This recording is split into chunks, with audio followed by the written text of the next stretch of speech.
Hello everyone, Richard here at Calvin Wazoo, where it is too dang hot.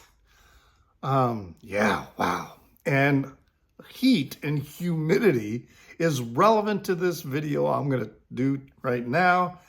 A concert review of Car Seat Headrest in Chicago at the Salt Shed, which occurred just this past Saturday. I don't live in Chicago anymore, but I had the ticket, so I made arrangements to get to Chicago and stay there overnight so I could attend this show at the Salt Shed, also known as the Fairgrounds, which is kind of interesting because I had avoided going to outdoor shows at the Salt Shed initially because it was called the Fairgrounds, so I had this idea that, the grounds, it was dirt.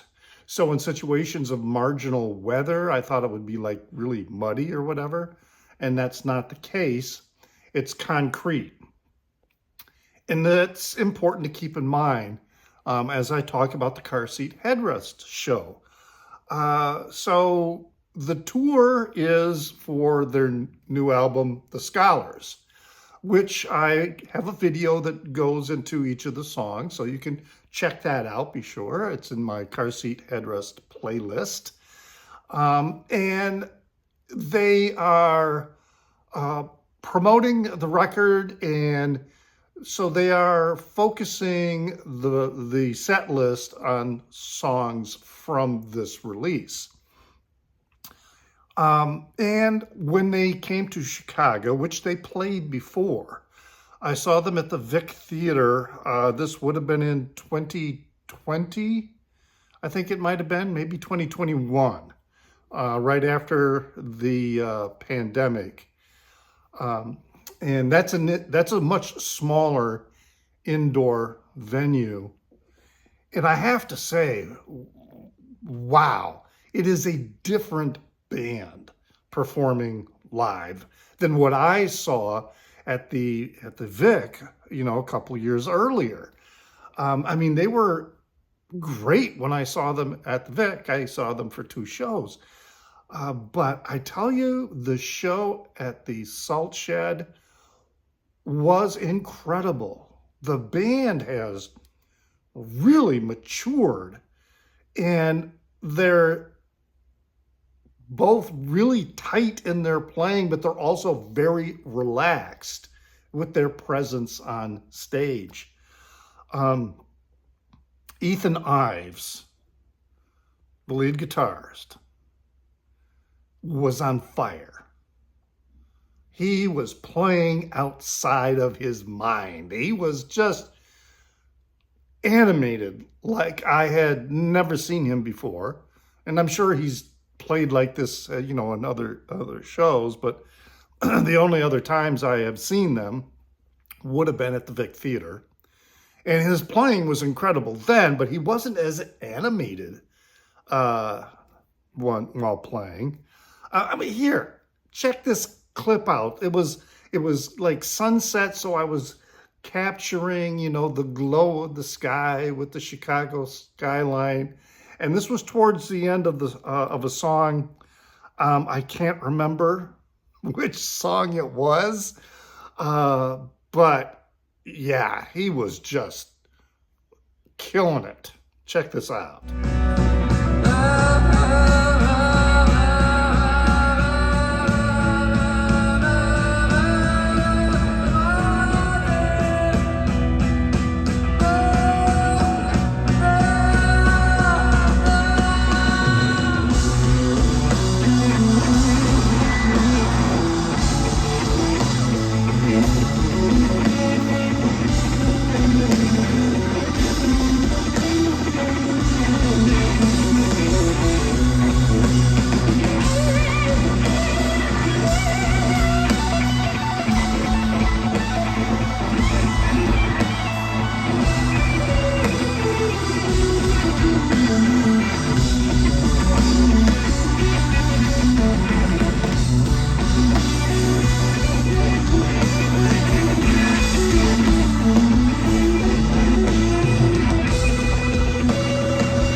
that was like the entire show. And his singing is really strong. His contributions, and the other thing I noticed, and maybe some people don't pick up on this, but I do when it comes to guitar players, and that his ability to play the guitar while he is singing.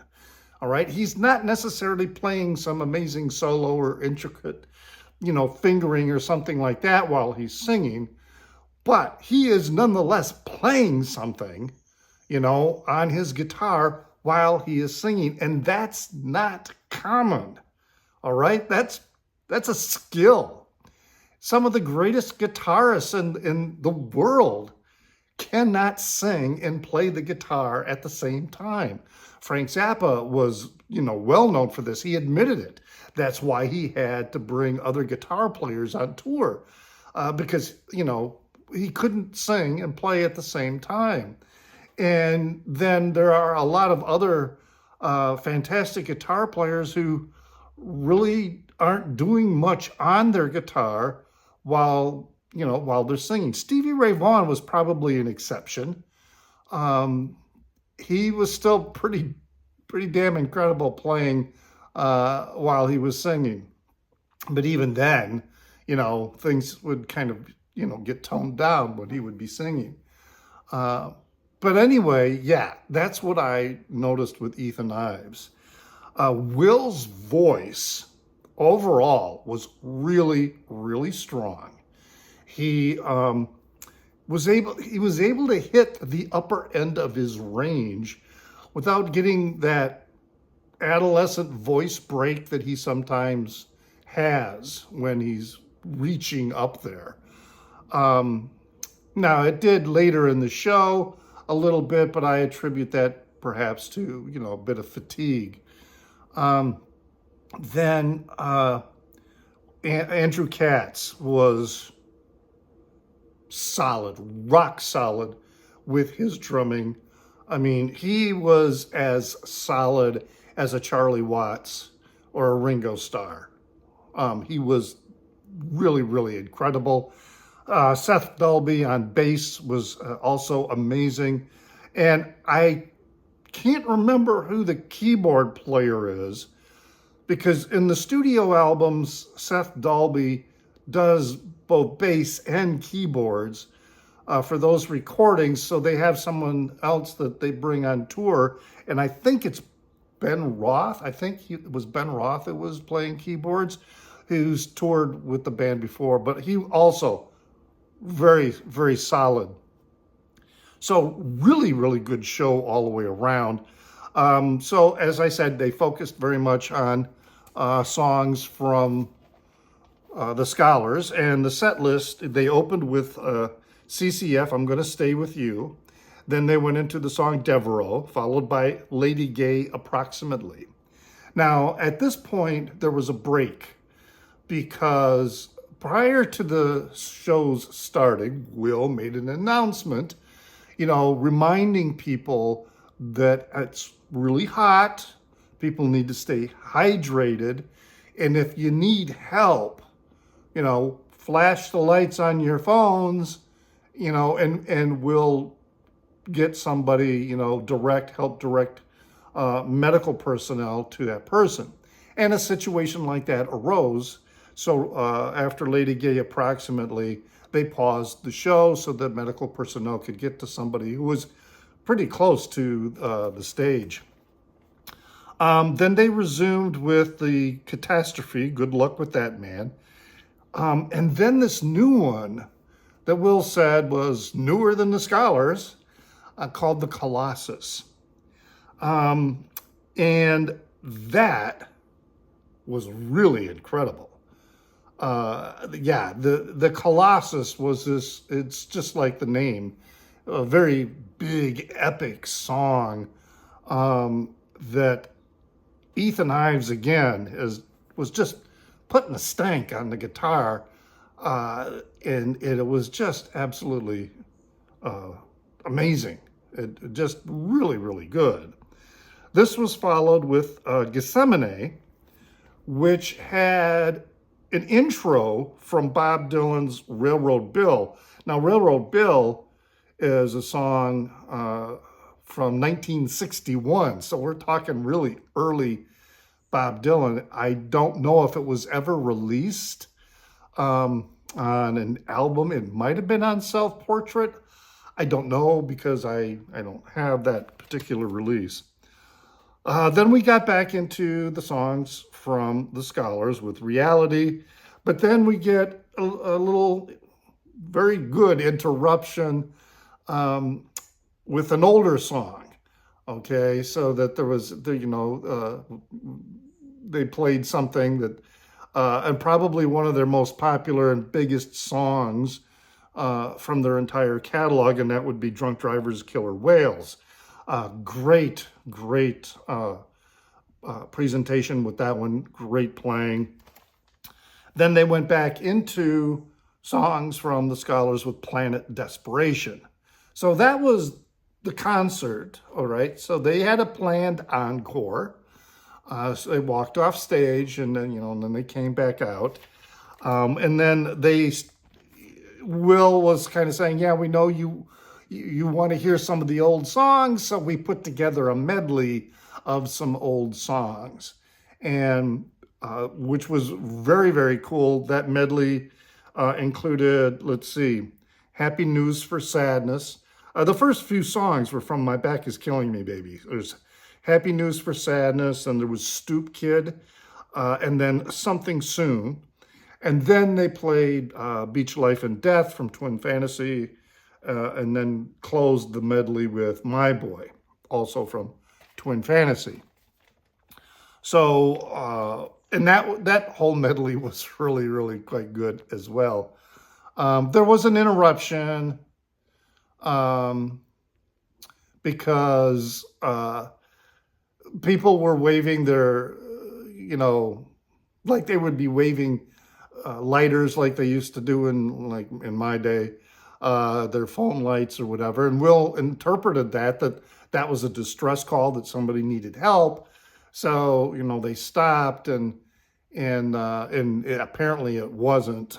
So then they went back and resumed, with the medley.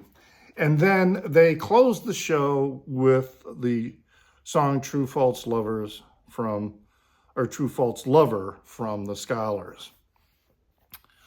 I got a t-shirt here from the show. They had some nice merch. I really like this shirt. I tell you, bands, please work better with your merch representatives, because I haven't been buying a lot of merch when I go to shows, because it seems like every time I go to a concert, the merch, in terms of shirts, t-shirts, they're all black, okay? And I've got way too many black t-shirts from concerts, so I really haven't been buying any. But they had a wide variety of styles and colors for shirts at the show, and so that was nice. So I picked up a couple shirts, this one and a kind of a long sleeve jersey type shirt that is kind of a plum color, and they had some other ones they had like a brown one, a yellowish brown, and they had nice variety of merch, which was refreshing, I tell you. So yeah, it was a really, really great show. Everybody seemed to be in top form. Like I say, this band has matured in a way that they are, and it could have been the venue that gave them that sound. This is an open air venue as opposed to the Vic Theater. So, but they took advantage of that. They really did. And they filled that space well, I thought. And the Scholars is showing and revealing how this band is developing into something. They really know who they are. And I really kind of expect, while Madlow was a good release, it was kind of a step aside in a way. Um, coming after Teens of Denial, it did seem to be less cohesive and I mean, it's still a good album, but definitely not their strongest one.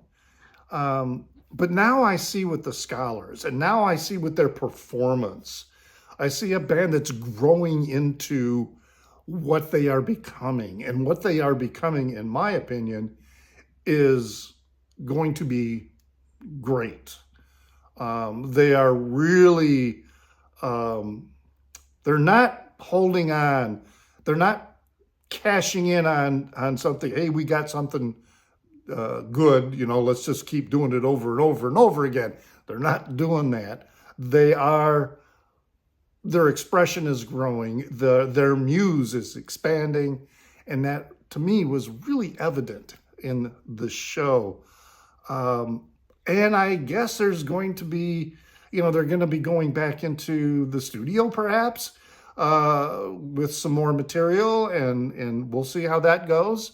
That'll be very, very interesting. Looking forward to that. I also heard a rumor that there's a bootleg of the Salt Shed show potentially coming out, which would be very interesting to see what that would be, or hear what that would be a better way to say it. I mean, the Salt Shed has produced some very good live recordings. Most notably, King Gizzard and the Lizard Wizard put out a box set of their 3 shows at that venue from a couple years ago that sound just incredible. Now that was an official release, so we'll see what happens, with this bootleg. And I don't, can't say this for sure. I don't think the band is necessarily going to have a problem with a bootleg. If anyone or any entity is going to have an issue with a bootleg, it's going to be the record company, Matador Records. They usually do. They're rapacious. But not all bands hate bootleggers, hate people recording in the audience or whatever. I mean, the Grateful Dead was famous for allowing people to do that, and even would set aside areas at shows where people could set up their recording equipment. But, there are others who really hate people who are bootlegging their shows and their material. Frank Zappa really hated bootleggers, and so did Bob Dylan. And Neil Young didn't like him either, or doesn't like them. And Bob Dylan doesn't like them. But like I say, there are some who, not necessarily bothered by bootleg releases of their shows. So we'll see what happens with that. Hey, were you at the show or any of the other shows? There's a couple more. There's fewer shows. It seems like the tour schedule is much lighter compared to other tour schedules. Greater number of days between shows. I believe that's because Will in particular needs a few extra days to recover. I mean, he has been since 2021, 2022 dealing with issues related to long COVID. I mean, that tour got cut short because he became ill during the tour. Yeah, if you've been to one of their shows, hey, leave a comment in the Down Under. Talk about what you thought about the show and how did the band strike you, in this particular tour. Also, please remember to give a thumbs up, like this video, because it really does help with distribution. And you should be doing that with anybody's video that you watch and you enjoy it. Hit the thumbs up button. Subscribe if you want to. That's always an option. But even if you're already subscribed, hitting the like button is a great thing to do and show your appreciation. You can also follow me on Instagram, where I go by the handle of NewsDude76. That's NEWZDUDE76. I have a Facebook page called Kelvin Wazoo that is devoted to not only another place for my videos to be displayed, but other music-related videos and content such as articles, etc. So yeah, I hope you enjoyed this. I hope you watched till the end. You know, not everybody does. And I hope if you're a Car Seat Headrest fan, that you get a chance to see them. The opening act, now I can't remember who the opening act, oh, Stomach Book. Stomach Book was the opening act. They struck me as kind of a girl band, as in GRRRL. Kind of punky, but I talked to somebody on Sunday, the day after, who was at the show, who said that their songs, the recordings that you want to hear on Spotify, are not punky sounding. They're more new wave-ish, I guess, or something like that. But yeah, they were pretty good. It was different, and it's always hard to listen to opening acts that you're not familiar with, because, you know, you don't know what they're singing or where they're going to go next, etc. But they definitely struck me as like a real punky Riot Girl kind of group. And it was quite good. Anyway, yeah, so there you go. Leave a comment, please, and remember to pray for the people inside your head, for they won't be there when you're dead.